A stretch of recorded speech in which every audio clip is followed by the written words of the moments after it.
Hello guys, welcome back to my channel. मैं हूँ doctor Harshali, lifestyle coach, health coach, physiotherapist and a pilates expert. दोस्तों, आज के topic की शुरुआत ना मैं एक क्वेश्चन से करना चाहूँगी, जो है इज़ इट वर्थ लिविंग। अगर आपको काफ़ी ज़्यादा पेन हो रहा है और आप हर सुबह उठने के बाद वही पेन एक्सपीरियंस कर रहे हैं, इज़ इट वर्थ लिविंग? कि आपके शरीर में ढेरों बीमारियां पड़ी है, उसका इलाज भी आप कर सकते हैं, घर बैठे कर सकते हैं, बट आप नहीं कर रहे हैं। Is it really worth living? और अगर आपने इसके बारे में अगर नहीं सोचा है, तो आज थोड़ा सा वक्त लेके ये सवाल खुद से पूछिए कि really is it worth living. और अगर ऐसा नहीं है, so dare to ask a question, I am there to help you out. क्योंकि ये पेन के साथ जीने के लिए हमारी लाइफ हमें नहीं मिली है। We are here to live a life freely, happily, healthily, and हर तरीके से हम उसको एंजॉय कर सके, हर तरीके से हम अपनी लाइफ को जी सके। अपने लाइफ को सेकेंड चांस देना अपने हाथ में होता है। So dare to ask a question, follow my page, subscribe my channel, and still if you have any doubts you can ask me directly. but अगर आप काफ़ी ज़्यादा तकलीफ़ के साथ जी रहे हैं, कोई ऐसी बीमारी है जिसको आप ठीक करना चाह रहे हैं, आप हॉस्पिटल नहीं जाना चाहते, शायद कोई टैबू होगा या कुछ चीज़ होगी, so I am there to help you out.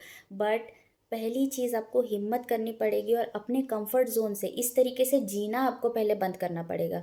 और उसके बाद ही शायद हो सकता है कि आप अपनी हेल्थ की तरफ पहली सीढ़ी उठा पाएँ। तो दोस्तों, आज का टॉपिक भी ऐसा ही कुछ है।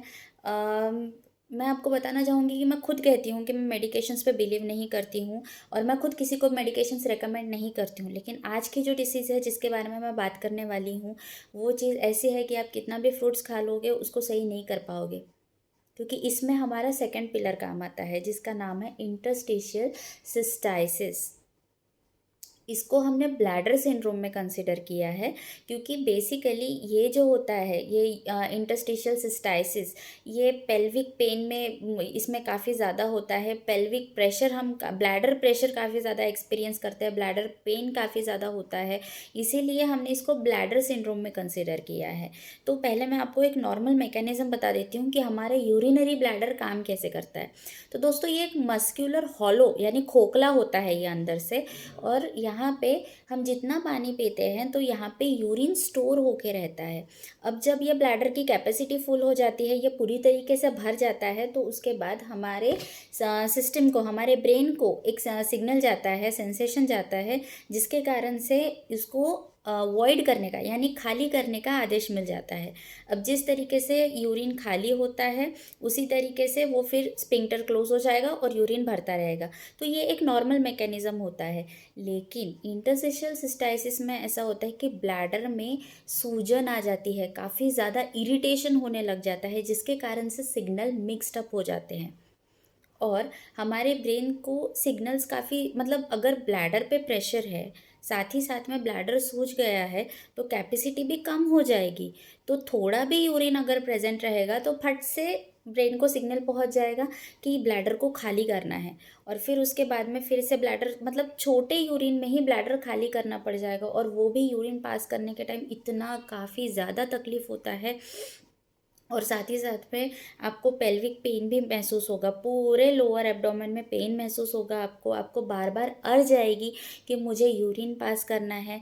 साथ ही साथ में आपको सेक्स के दौरान भी पेन फील होगा, और काफ़ी हद तक ये पेन जो रहता है ये लंबे समय तक टिकता है। तो ये एक्चुअली कंसिडर नहीं कर पाते हैं कि ये किस तरीके का डिसऑर्डर है, ये न्यूरोलॉजिकल है या मस्कुलर है, इसको कंसिडर नहीं कर सकते हैं। तो बेसिकली इंटरस्टिशियल सिस्टाइसिस, ये जो एक ऐसी बीमारी है, इसको हम ठीक कर सकते हैं सिर्फ और सिर्फ एक्सरसाइज से। क्योंकि हमें ब्लैडर का होल्डिंग कैपेसिटी बढ़ाना होता है, और जो सिग्नल्स ब्रेन के पास पहुंच रहे हैं वो सिग्नल ऑटोमेटिक कम हो जाता है, जो मिक्स सिग्नल होते हैं वो ऑटोमेटिक कम हो जाते हैं। क्योंकि उसके बाद ब्लैडर कंट्रोल करना सीख जाता है, यूरिन को कंट्रोल करना सीख जाता है। तो बेसिकली ये जो फ्रीक्वेंसी होती है यूरिन पास करने की, वो भी वक्त रहते कम हो जाती है। साथ ही साथ में अर्ज भी कम हो जाती है, और पेल्विक पेन भी धीरे धीरे रिलीज़ होता है।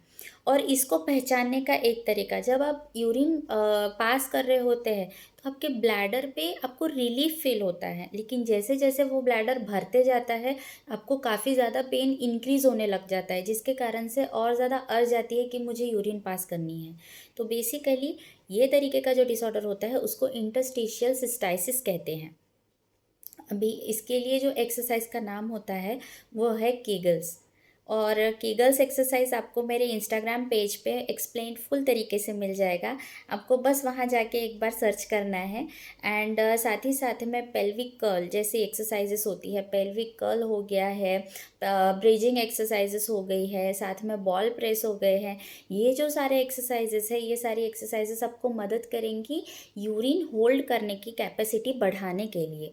तो बेसिकली अगर आपको यूरिनेशन का प्रॉब्लम हो रहा है, आपको बहुत ज़्यादा अर्जेस आ रही है यूरिन पास करने की, और आपको अगर मेडिकेशंस भी नहीं लेने हैं तो ये थेरेपीज़ भी काम आ सकती हैं। तो बेसिकली आपको एक फिजियोथेरेपिस्ट को जाके दिखाना है कि आपको ये सारी प्रॉब्लम अगर फेस करनी पड़ रहे हैं तो वो आपको प्रॉपरली जज कर पाएंगे कि आपको प्रॉब्लम क्या है, और उस तरीके से वो आपका ट्रीटमेंट भी करेंगे। और अगर आप घर बैठे इसका ट्रीटमेंट करना चाहते हैं तो आपको प्लीज़ किसी सुपरविज़न के अंडर में वो एक्सरसाइजेस आपको फॉलो करनी है, क्योंकि प्रॉपर पोजीशंस को होल्ड करना ज़रूरी होता है, प्रॉपर टाइमिंग को मेंटेन करना ज़रूरी होता है। तो बेसिकली इसी तरीके से हम सारी इंटरस्टिशियल सिस्टाइसिस को क्योर कर सकते हैं। और अगर आपने खुद को पूछ लिया है इज़ इट वर्थ लिविंग, और अगर आप वर्थ देना चाहते हैं तो please subscribe my channel, because मैं आपको दर्द में नहीं देख सकती। So I am there to help you out, and thank you watching for my channel.